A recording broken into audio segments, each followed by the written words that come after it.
The Adventures of Sherlock Holmes by Sir Arthur Conan Doyle. Adventure 4. The Boscombe Valley Mystery. We were seated at breakfast one morning, my wife and I, when the maid brought in a telegram. It was from Sherlock Holmes and ran in this way. Have you a couple of days to spare? Have just been wired for from the west of England in connection with Boscombe Valley tragedy. Shall be glad if you will come with me. Air and scenery perfect. Leave Paddington by the 11:15. "What do you say, dear?" said my wife, looking across at me. "Will you go?"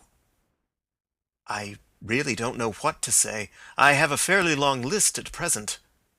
"Oh, Anstruther would do your work for you.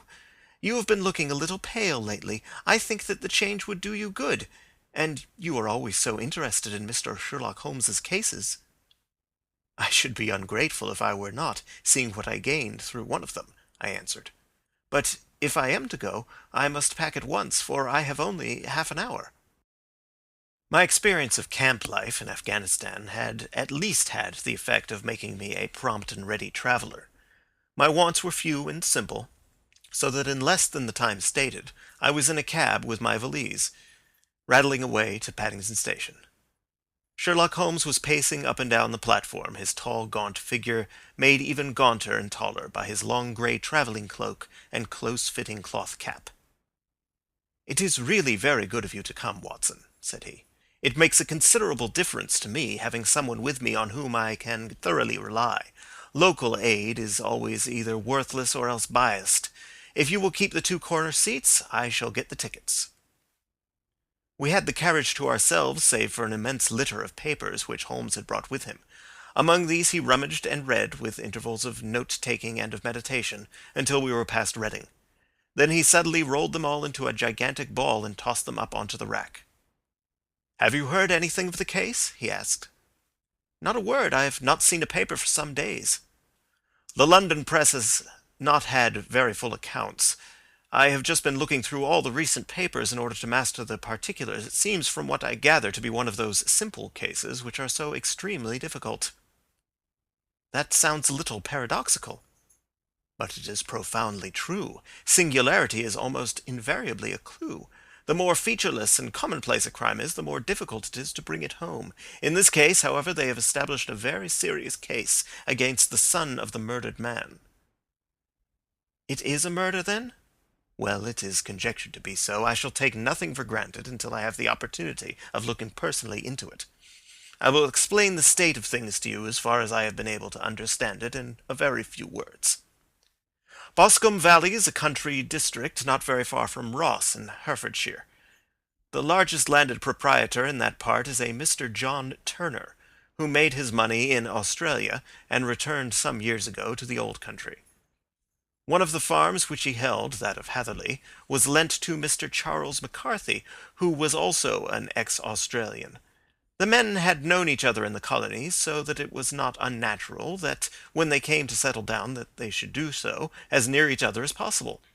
Turner was apparently the richer man, so McCarthy became his tenant, but still remained, it seems, upon terms of perfect equality, as they were frequently together.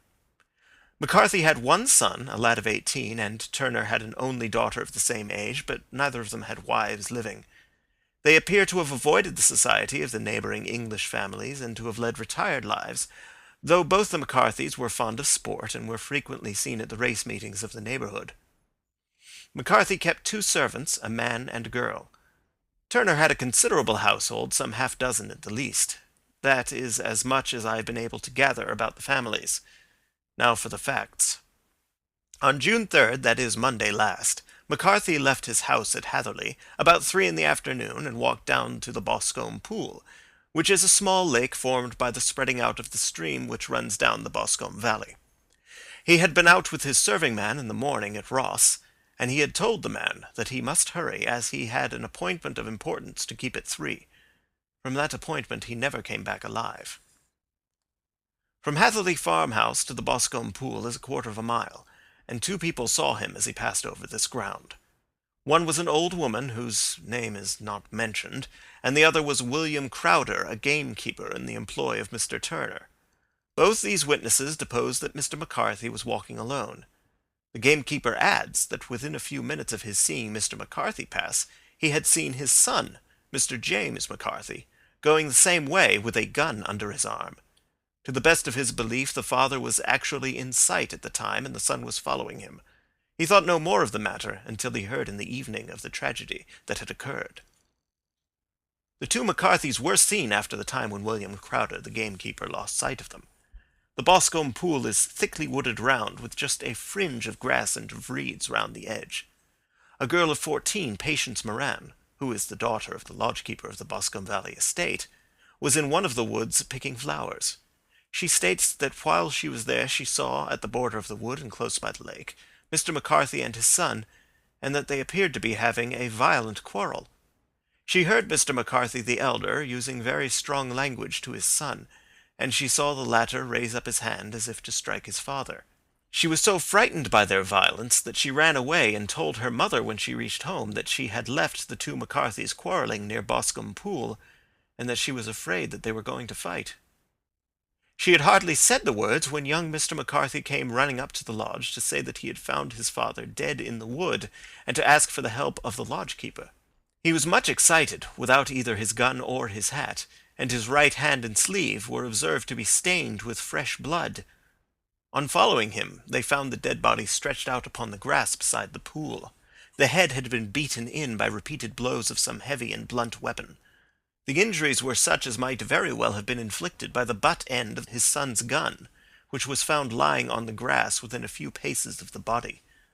Under these circumstances the young man was instantly arrested, and a verdict of wilful murder having been returned at the inquest on Tuesday, he was on Wednesday brought before the magistrates at Ross, who have referred the case to the next assizes.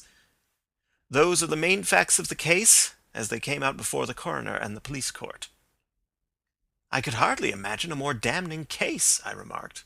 "If ever circumstantial evidence pointed to a criminal, it does so here."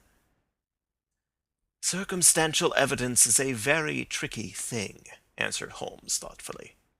"It may seem to point very straight to one thing, but if you shift your own point of view a little, you may find it pointing in an equally uncompromising manner to something entirely different.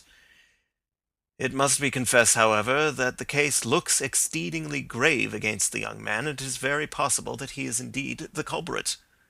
There are several people in the neighbourhood, however, and among them Miss Turner, the daughter of the neighbouring landowner, who believe in his innocence, and who have retained Lestrade, whom you may recollect in connection with the study in scarlet, to work out the case in his interest. Lestrade, being rather puzzled, has referred the case to me, and hence it is that two middle-aged gentlemen are flying westward at 50 miles an hour, instead of quietly digesting their breakfasts at home." "I am afraid," said I, "that the facts are so obvious that you will find little credit to be gained out of this case." "There is nothing more deceptive than an obvious fact," he answered, laughing. "Besides, we may chance to hit upon some other obvious facts, which may have been by no means obvious to Mr. Lestrade. You know me too well to think that I am boasting when I say that I shall either confirm or destroy his theory by means which he is quite incapable of employing or even of understanding. To take the first example to hand, I very clearly perceive that in your bedroom the window is upon the right-hand side, and yet I question whether Mr. Lestrade would have noticed even so self-evident a thing as that." "How on earth—" "My dear fellow, I know you well. I know the military neatness which characterizes you. You shave every morning, and in this season you shave by the sunlight. But since your shaving is less and less complete as we get farther back on the left side, until it becomes positively slovenly as we get round the angle of the jaw, it is surely very clear that that side is less illuminated than the other. I could not imagine a man of your habits looking at himself in an equal light and being satisfied with such a result. I only quote this as a trivial example of observation and inference. Therein lies my métier, and it is just possible that it may be of some service in the investigation which lies before us. There are one or two minor points which are brought out in the inquest and which are worth considering." "What are they?" "It appears that his arrest did not take place at once, but after the return to Hatherley Farm. On the inspector of constabulary informing him that he was a prisoner, he remarked that he was not surprised to hear it, and that it was no more than his deserts. This observation of his had the natural effect of removing any traces of doubt which might have remained in the minds of the coroner's jury. "It was a confession!" I ejaculated. "No, for it was followed by a protestation of innocence. Coming on top of such a damning series of events, it was at the least a most suspicious remark." "On the contrary," said Holmes, "it is the brightest rift which I can at present see in the clouds. However innocent he might be, he could not be such an absolute imbecile as not to see that the circumstances were very black against him. Had he appeared surprised at his own arrest, or feigned indignation at it, I should have looked upon it as highly suspicious, because such surprise or anger would not be natural under the circumstances, and yet might appear to be the best policy to a scheming man. His frank acceptance of the situation marks him as either an innocent man, or else as a man of considerable self-restraint and firmness. As to his remark about his deserts, it was also not unnatural, if you consider that he stood beside the dead body of his father, and that there is no doubt that he had that very day so far forgotten his filial duty as to bandy words with him, and even, according to the little girl whose evidence is so important, to raise his hand as if to strike him. The self-reproach and contrition which are displayed in his remark appear to me to be the signs of a healthy mind rather than of a guilty one." I shook my head. "Many men have been hanged on far slighter evidence," I remarked. "So they have, and many men have been wrongfully hanged." "What is the young man's own account of the matter?" "It is, I am afraid, not very encouraging to his supporters, though there are one or two points in it which are suggestive. You will find it here, and may read it for yourself." He picked out from his bundle a copy of the local Herefordshire paper, and having turned down the sheet, he pointed out the paragraph in which the unfortunate young man had given his own statement of what had occurred. I settled myself down in the corner of the carriage, and read it very carefully. It ran in this way: "Mr. James McCarthy, the only son of the deceased, was then called and gave evidence as follows. I had been away from home for 3 days at Bristol, and had only just returned upon the morning of last Monday the 3rd. My father was absent from home at the time of my arrival, and I was informed by the maid that he had driven over to Ross with John Cobb, the groom. Shortly after my return I heard the wheels of his trap in the yard, and, looking out of my window, I saw him get out and walk rapidly out of the yard, though I was not aware in which direction he was going.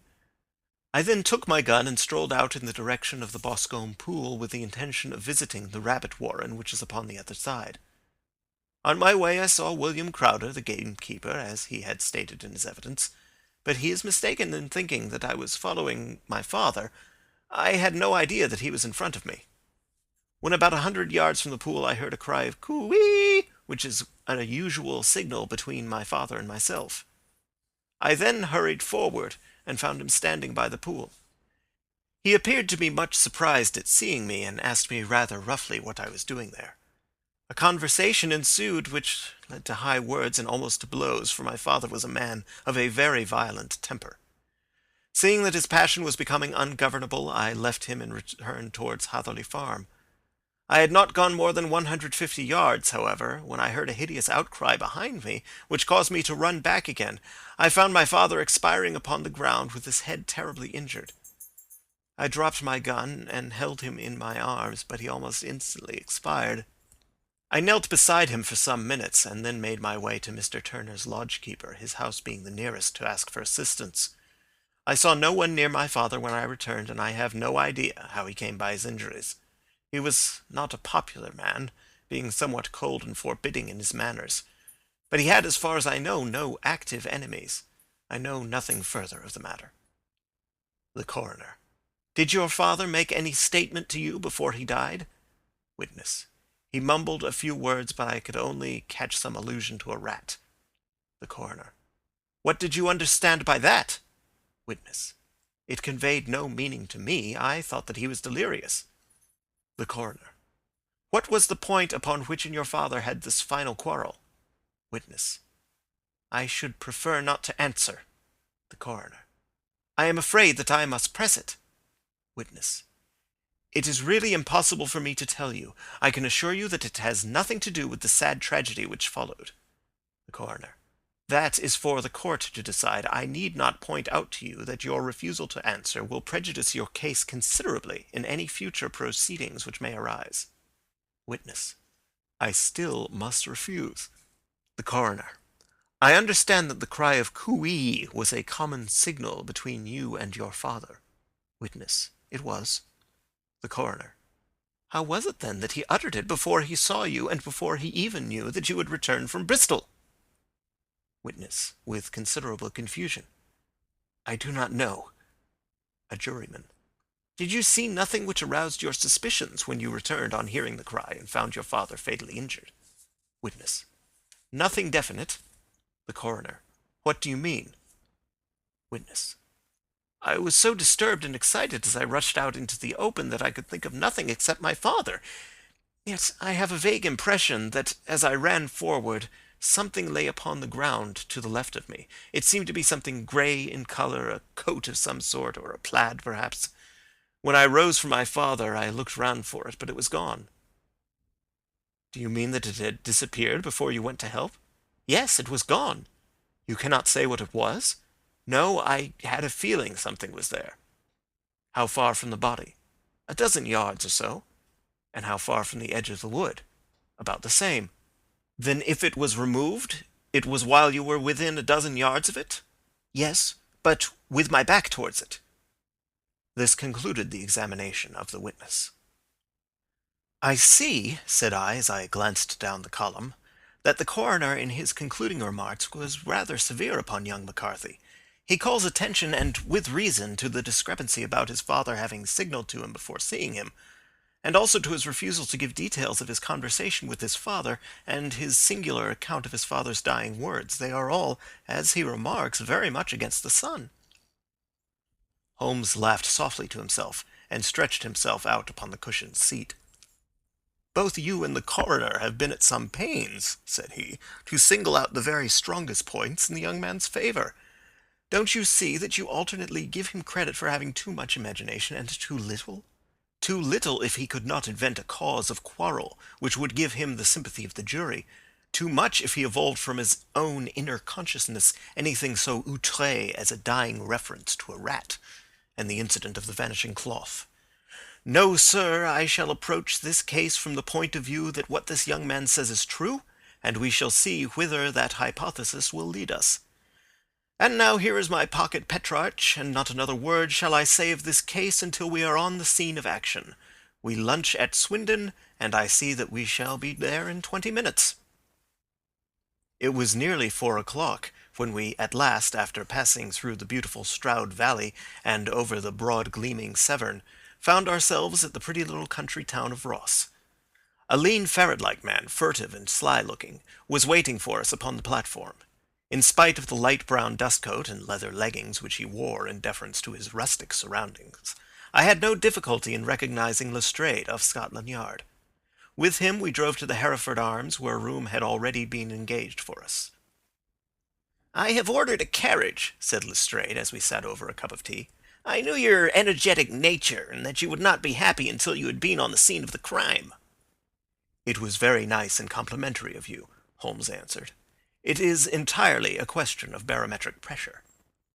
Lestrade looked startled. "I do not quite follow," he said. "How is the glass? 29, I see. No wind and not a cloud in the sky. I have a case full of cigarettes here which needs smoking, and the sofa is very much superior to the usual country hotel abomination. I do not think that it is probable that I shall use the carriage tonight." Lestrade laughed indulgently. "You have no doubt already formed your conclusions from the newspapers," he said. "The case is as plain as a pikestaff, and the more one goes into it, the plainer it becomes. Still, of course, one can't refuse a lady, and such a very positive one, too. She has heard of you, and would have your opinion, though I repeatedly told her that there was nothing which you could do which I had not already done. Why, bless my soul, here is her carriage at the door." He had hardly spoken before there rushed into the room one of the most lovely young women that I have ever seen in my life. Her violet eyes shining, her lips parted, a pink flush upon her cheeks, all thought of her natural reserve lost in her overpowering excitement and concern. "Oh, Mr. Sherlock Holmes!" she cried, glancing from one to the other of us, and finally with a woman's quick intuition fastening upon my companion. "I am so glad that you have come. I have driven down to tell you so. I know that James didn't do it. I know it, and I want you to start upon your work knowing it too. Never let yourself doubt upon that point. We have known each other since we were little children, and I know his faults, as no one else does. But he is too tender-hearted to hurt a fly. Such a charge is absurd to anyone who really knows him." "I hope we may clear him, Miss Turner," said Sherlock Holmes. "You may rely upon my doing all that I can." "But you have read the evidence. You have formed some conclusion. Do you not see some loophole, some flaw? Do you not yourself think that he is innocent?" "I think that it is very probable." "There now," she cried, throwing back her head and looking defiantly at Lestrade. "You hear? He gives me hopes." Lestrade shrugged his shoulders. "I am afraid that my colleague has been a little quick in forming his conclusions," he said. "But he is right. Oh, I know that he is right. James never did it. And about his quarrel with his father, I am sure that the reason why he would not speak about it to the coroner is because I was concerned in it." "In what way?" asked Holmes. "It is no time for me to hide anything. James and his father had many disagreements about me. Mr. McCarthy was very anxious that there should be a marriage between us. James and I have always loved each other as brother and sister, but of course he is young and has seen very little of life yet, and, well, naturally he did not wish to do anything like that yet, so there were quarrels, and this, I am sure, was one of them." "And your father?" asked Holmes. "Was he in favor of such a union?" "No, he was averse to it also. No one but Mr. McCarthy was in favor of it." A quick blush passed over her fresh young face as Holmes shot one of his keen, questioning glances at her. "Thank you for this information," said he. "May I see your father if I call tomorrow?" "I am afraid the doctor won't allow it." "The doctor?" "Yes. Have you not heard? Poor father has never been strong for years back, but this has broken him down completely. He is taken to his bed, and Dr. Willows says that he is a wreck, and that his nervous system is shattered. Mr. McCarthy was the only man alive who had known Dad in the old days in Victoria." "Ha! In Victoria, that is important." "Yes, at the mines." "Quite so, at the gold mines, where, as I understand, Mr. Turner made his money." "Yes, certainly." "Thank you, Miss Turner. You have been of material assistance to me." "You will tell me if you have any news tomorrow. No doubt you will go to the prison to see James. Oh, if you do, Mr. Holmes, do tell him that I know him to be innocent." "I will, Miss Turner." "I must go home now, for Dad is very ill, and he misses me so if I leave him. Good-bye, and God help you in your undertaking." She hurried from the room as impulsively as she had entered, and we heard the wheels of her carriage rattle off down the street. "I am ashamed of you, Holmes," said Lestrade with dignity after a few minutes' silence. "Why should you raise up hopes which you are bound to disappoint? I am not over-tender of heart, but I call it cruel." "I think that I see my way to clearing James McCarthy," said Holmes. "Have you an order to see him in prison?" "Yes, but only for you and me." "Then I shall reconsider my resolution about going out. We have still time to take a train to Hereford and see him tonight?" "Ample." "Then let us do so. Watson, I fear that you will find it very slow, but I shall only be away a couple of hours." I walked down to the station with them, and then wandered through the streets of the little town, finally returning to the hotel, where I lay upon the sofa and tried to interest myself in a yellow-backed novel. The puny plot of the story was so thin, however, when compared to the deep mystery through which we were groping, and I found my attention wander so continually from the action to the fact, that I at last flung it across the room and gave myself up entirely to a consideration of the events of the day. Supposing that this unhappy young man's story were absolutely true, then what hellish thing, what absolutely unforeseen and extraordinary calamity could have occurred between the time when he parted from his father and the moment when, drawn back by his screams, he rushed into the glade? It was something terrible and deadly. What could it be? Might not the nature of the injuries reveal something to my medical instincts? I rang the bell and called for the weekly country paper, which contained a verbatim account of the inquest. In the surgeon's deposition it was stated that the posterior third of the left parietal bone and the left half of the occipital bone had been shattered by a heavy blow from a blunt weapon. I marked the spot upon my own head. Clearly such a blow must have been struck from behind. That was to some extent in favour of the accused, as when seen quarrelling he was face to face with his father. Still, it did not go for very much, for the older man might have turned his back before the blow fell. Still, it might be worth while to call Holmes's attention to it. Then there was the peculiar dying reference to a rat. What could that mean? It could not be delirium. A man dying from a sudden blow does not commonly become delirious. No, it was more likely to be an attempt to explain how he met his fate. But what could it indicate? I cudgelled my brains to find some possible explanation. And then the incident of the grey cloth seen by young McCarthy. If that were true, the murderer must have dropped some part of his dress, presumably his overcoat, in his flight, and must have had the hardihood to return and to carry it away at the instant when the son was kneeling with his back turned not a dozen paces off. What a tissue of mysteries and improbabilities the whole thing was! I did not wonder at Lestrade's opinion, and yet I had so much faith in Sherlock Holmes's insight that I could not lose hope as long as every fresh fact seemed to strengthen his conviction of young McCarthy's innocence. It was late before Sherlock Holmes returned. He came back alone, for Lestrade was staying in lodgings in the town. "The glass still keeps very high," he remarked as he sat down. "It is of importance that it should not rain before we are able to go over the ground.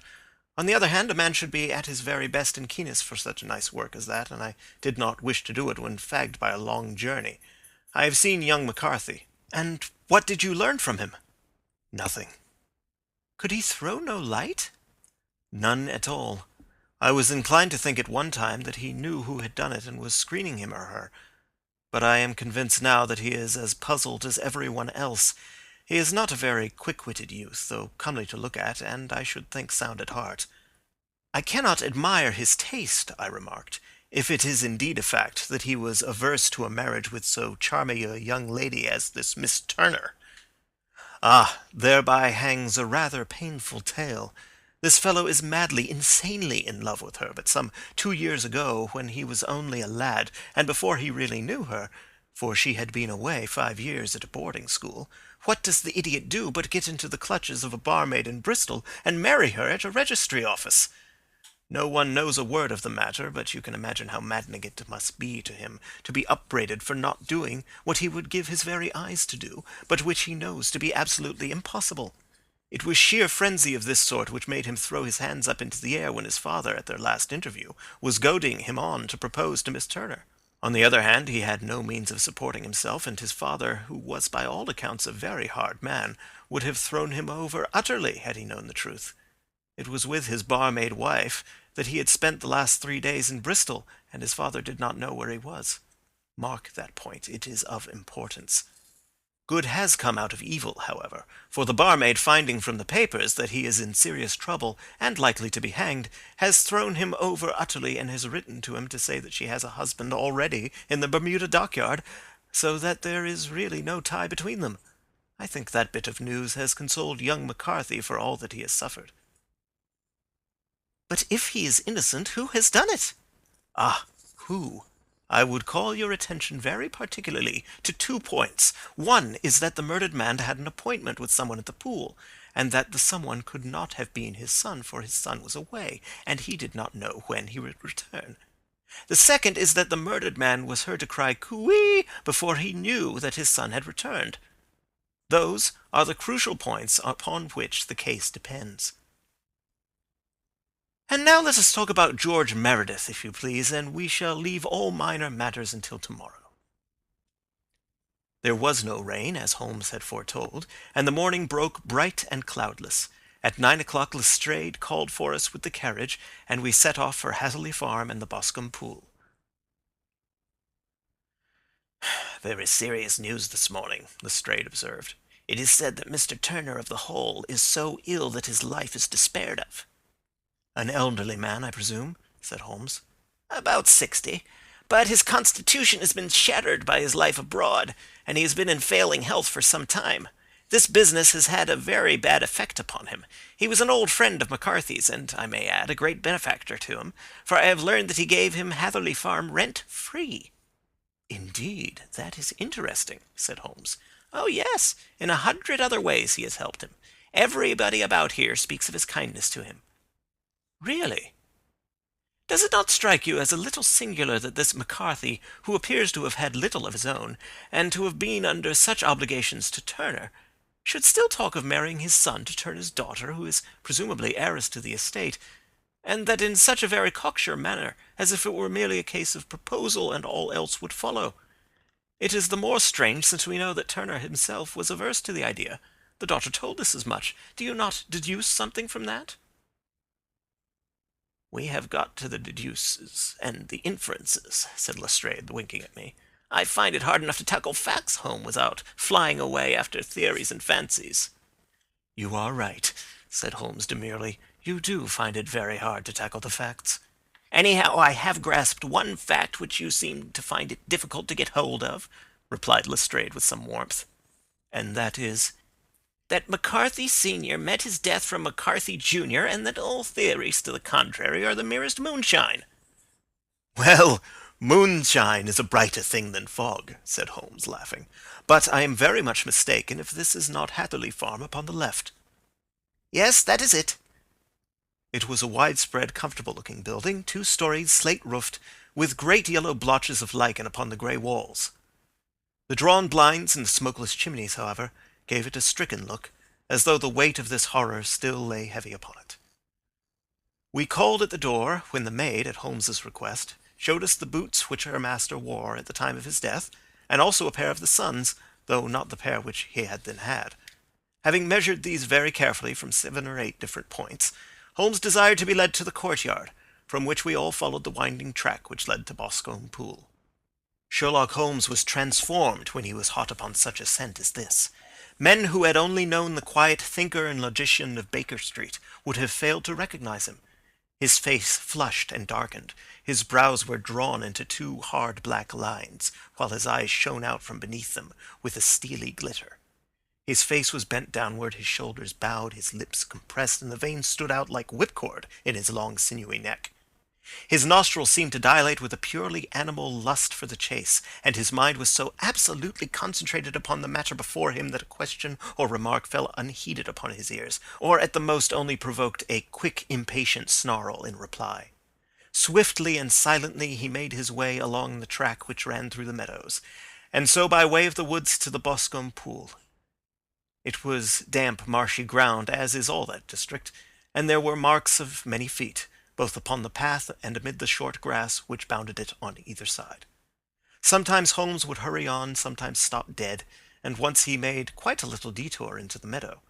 Lestrade and I walked behind him, the detective indifferent and contemptuous, while I watched my friend with the interest which sprang from the conviction that every one of his actions was directed towards a definite end.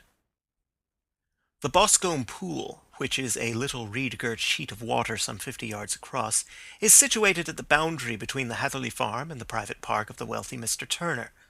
Above the woods which lined it upon the farther side we could see the red, jutting pinnacles which marked the site of the rich landowner's dwelling. On the Hatherley side of the pool the woods grew very thick, and there was a narrow belt of sodden grass 20 paces across between the edge of the trees and the reeds which lined the lake. Lestrade showed us the exact spot at which the body had been found, and indeed so moist was the ground that I could plainly see the traces which had been left by the fall of the stricken man.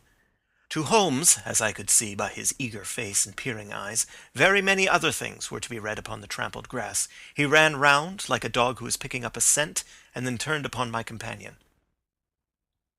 "What did you go into the pool for?" he asked. "I fished about with a rake. I thought there might be some weapon or other trace, but how on earth—" "Oh, tut, tut, I have no time. That left foot of yours with its inward twist is all over the place. A mole could trace it, and there it vanishes among the reeds. Oh, how simple it would have all been had I been here before they came like a herd of buffalo and wallowed all over it. Here is where the party with the lodge-keeper came, and they have covered all tracks for 6 or 8 feet round the body. But here are 3 separate tracks of the same feet." He drew out a lens and lay down upon his waterproof to have a better view, talking all the time rather to himself than to us. "These are young McCarthy's feet. Twice he was walking, and once he ran swiftly, so that the soles are deeply marked and the heels hardly visible. That bears out his story. He ran when he saw his father on the ground. Then here are the father's feet as he paced up and down. What is this, then? It is the butt end of the gun, as the son stood listening. And this? Ha ha! What have we here? Tiptoes, tiptoes square, too. Quite unusual boots. They come, they go, they come again. Of course, that was for the cloak. Now, where did they come from? He ran up and down, sometimes losing, sometimes finding the track, until we were well within the edge of the wood and under the shadow of a great beech, the largest tree in the neighborhood. Holmes traced his way to the farther side of this and lay down once more upon his face with a little cry of satisfaction. For a long time he remained there, turning over the leaves and dried sticks, gathering up what seemed to me to be dust into an envelope, and examining with his lens not only the ground, but even the bark of the tree as far as he could reach. A jagged stone was lying among the moss, and this he also carefully examined and retained. Then he followed a pathway through the wood until he came to the high road, where all traces were lost. "It has been a case of considerable interest," he remarked, returning to his natural manner. "I fancy that this grey house on the right must be the lodge. I think that I will go in and have a word with Moran, and perhaps write a little note. Having done that, we may drive back to our luncheon. You may walk to the cab, and I shall be with you presently." It was about 10 minutes before we regained our cab and drove back into Ross, Holmes still carrying with him the stone which he had picked up in the wood. "This may interest you, Lestrade," he remarked, holding it out. "The murder was done with it." "I see no marks." "There are none." "How do you know, then?" "The grass was growing under it. It had only lain there a few days. There was no sign of a place whence it had been taken. It corresponds with the injuries. There is no sign of any other weapon." "And the murderer?" "Is a tall man, left-handed, limps with the right leg, wears thick-soled shooting boots and a grey cloak, smokes Indian cigars, uses a cigar holder, and carries a blunt penknife in his pocket. There are several other indications, but these may be enough to aid us in our search." Lestrade laughed. "I am afraid that I am still a skeptic," he said. "Theories are all very well, but we have to deal with a hard-headed British jury." "Nous verrons," answered Holmes calmly. "You work your own method, and I shall work mine. I shall be busy this afternoon, and shall probably return to London by the evening train." "And leave your case unfinished?" "No, finished." "But the mystery?" "It is solved." "Who is the criminal, then?" "The gentleman I describe." "But who is he?" "Surely it would not be difficult to find out. This is not such a populous neighborhood." Lestrade shrugged his shoulders. "I am a practical man," he said, "and I really cannot undertake to go about the country looking for a left-handed gentleman with a game leg. I should become the laughing-stock of Scotland Yard." "All right," said Holmes quietly. "I have given you the chance. Here are your lodgings. Goodbye. I shall drop you a line before I leave." Having left Lestrade at his rooms, we drove to our hotel, where we found lunch upon the table. Holmes was silent and buried in thought, with a pained expression upon his face, as one who finds himself in a perplexing position. "Look here, Watson," he said when the cloth was cleared. "Just sit down in this chair, and let me preach to you for a little. I don't know quite what to do, and I should value your advice. Light a cigar, and let me expound." "Pray do so." "Well, now, in considering this case, there are 2 points about young McCarthy's narrative which struck us both instantly, although they impressed me in his favour and you against him. One was the fact that his father should, according to his account, cry cooey before seeing him. The other was his singular dying reference to a rat. He mumbled several words, you understand, but that was all that caught the son's ear.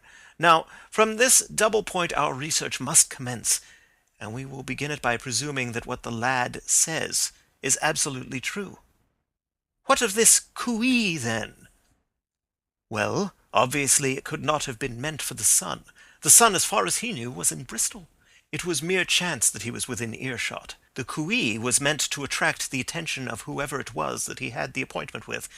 But cooey is a distinctly Australian cry, and one which is used between Australians.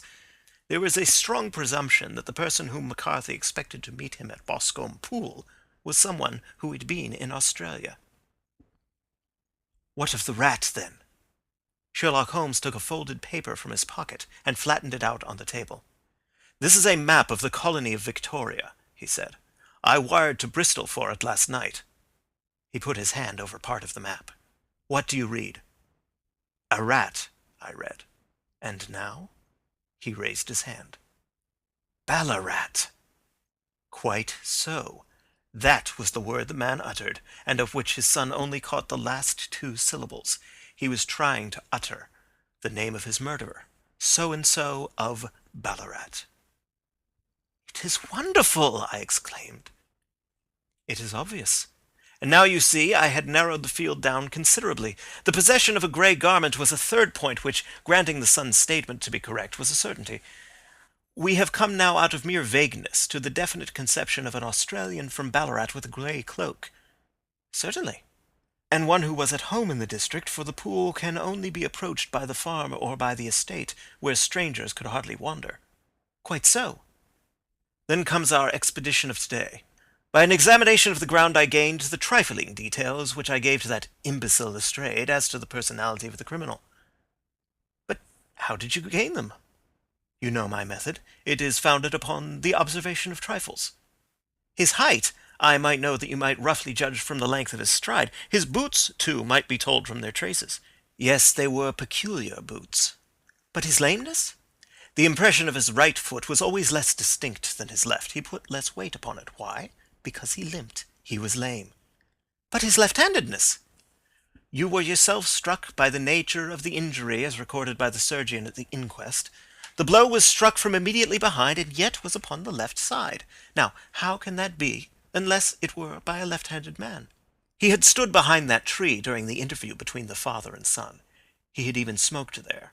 I found the ash of a cigar, which my special knowledge of tobacco ashes enables me to pronounce as an Indian cigar. I have, as you know, devoted some attention to this, and written a little monograph on the ashes of 140 different varieties of pipe, cigar, and cigarette tobacco. Having found the ash, I then looked round and discovered the stump among the moss where he had tossed it. It was an Indian cigar, of the variety which are rolled in Rotterdam." "And the cigar holder?" "I could see that the end had not been in his mouth, therefore he used a holder. The tip had been cut off, not bitten off, but the cut was not a clean one, so I deduced a blunt penknife." "Holmes," I said, "you have drawn a net round this man from which he cannot escape, and you have saved an innocent human life as truly as if you had cut the cord which was hanging him. I see the direction in which all this points. The culprit is—" "Mr. John Turner," cried the hotel waiter, opening the door of our sitting-room and uttering in a visitor. The man who entered was a strange and impressive figure. His slow, limping step and bowed shoulders gave the appearance of decrepitude, and yet his hard, deep-lined, craggy features and his enormous limbs showed that he was possessed of unusual strength of body and of character. His tangled beard, grizzled hair, and outstanding drooping eyebrows combined to give an air of dignity and power to his appearance, but his face was of an ashen white, while his lips and the corners of his nostrils were tinged with a shade of blue. It was clear to me at a glance that he was in the grip of some deadly and chronic disease. "Pray sit down on the sofa," said Holmes gently. "You had my note?" "Yes, the lodge-keeper brought it up. You said that you wished to see me here to avoid scandal." "I thought people would talk if I went to the hall." "And why did you wish to see me?" He looked across at my companion with despair in his weary eyes, as though his question was already answered. "Yes," said Holmes, answering the look rather than the words. "It is so. I know all about McCarthy." The old man sank his face in his hands. "God help me!" he cried. "But I would not have let the young man come to harm. I give you my word that I would have spoken out if it went again to at the assizes." "I am glad to hear you say so," said Holmes gravely. "I would have spoken now, had it not been for my dear girl. It would break her heart. It will break her heart when she hears that I am arrested." "It may not come to that," said Holmes. "What?" "I am no official agent. I understand that it was your daughter who required my presence here, and I am acting in her interests. Young McCarthy must be got off, however." "I am a dying man," said old Turner. "I have had diabetes for years. My doctor says it is a question whether I shall live a month. Yet I would rather die under my own roof than in a jail." Holmes rose and sat down at the table with his pen in his hand and a bundle of paper before him. Just tell us the truth, he said. I shall jot down the facts, you will sign it, and Watson here can witness it. Then I could produce your confession at the last extremity to save young McCarthy. I promise you that I shall not use it unless it is absolutely needed. It's as well, said the old man. It's a question whether I shall live to the assizes, so it matters little to me, but I should wish to spare Alice the shock. And now I will make the thing clear to you. It has been a long time in the acting, but it will not take me long to tell. You didn't know this dead man, McCarthy. He was a devil incarnate, I tell you that. God keep you out of the clutches of such a man as he. His grip has been upon me these 20 years, and he has blasted my life. I'll tell you first how I came to be in his power. It was in the early 60s at the diggings. I was a young chap then, hot-blooded and reckless, ready to turn my hand at anything. I got among bad companions, took to drink, had no luck with my claim, took to the bush, and in a word became what you would call over here a highway robber. There were 6 of us, and we had a wild, free life of it, sticking up a station from time to time, or stopping the wagons on the road to the diggings. Black Jack of Ballarat was the name I went under, and our party is still remembered in the colony as the Ballarat Gang. One day, a gold convoy came down from Ballarat to Melbourne, and we lay in wait for it and attacked it. There were 6 troopers and 6 of us, so it was a close thing, but we emptied 4 of their saddles at the first volley. 3 of our boys were killed, however, before we got the swag. I put my pistol to the head of the wagon driver, who was this very man McCarthy.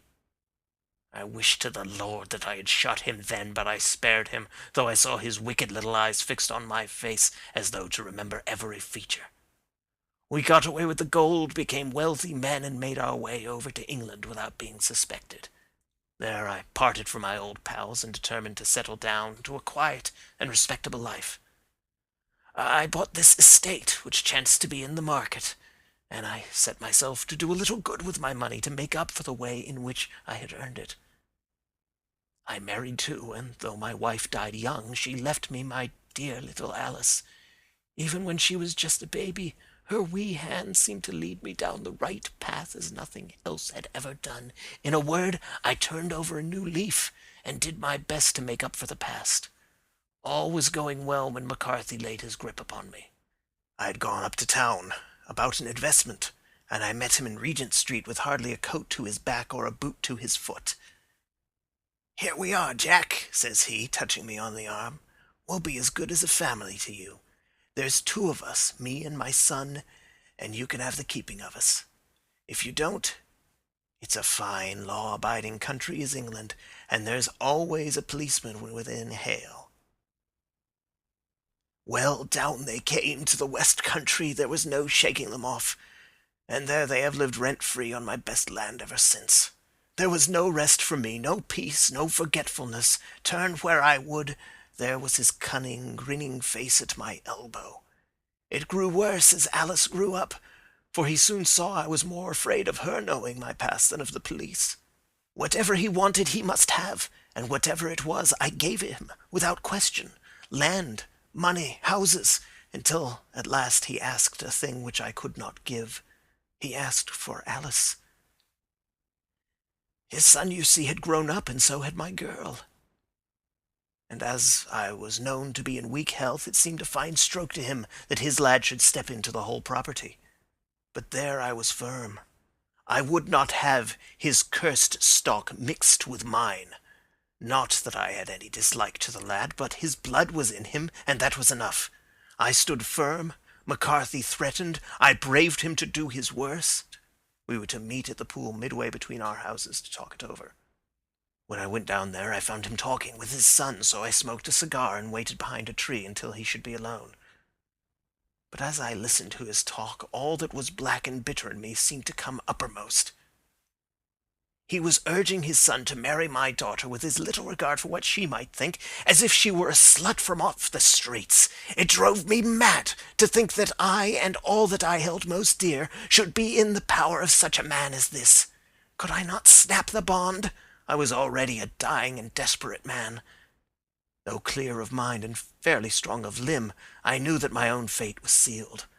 But my memory and my girl both could be saved if I could but silence that foul tongue. I did it, Mr. Holmes. I would do it again. Deeply as I have sinned, I have led a life of martyrdom to atone for it.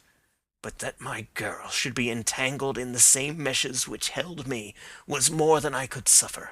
I struck him down with no more compunction than if he had been some foul and venomous beast.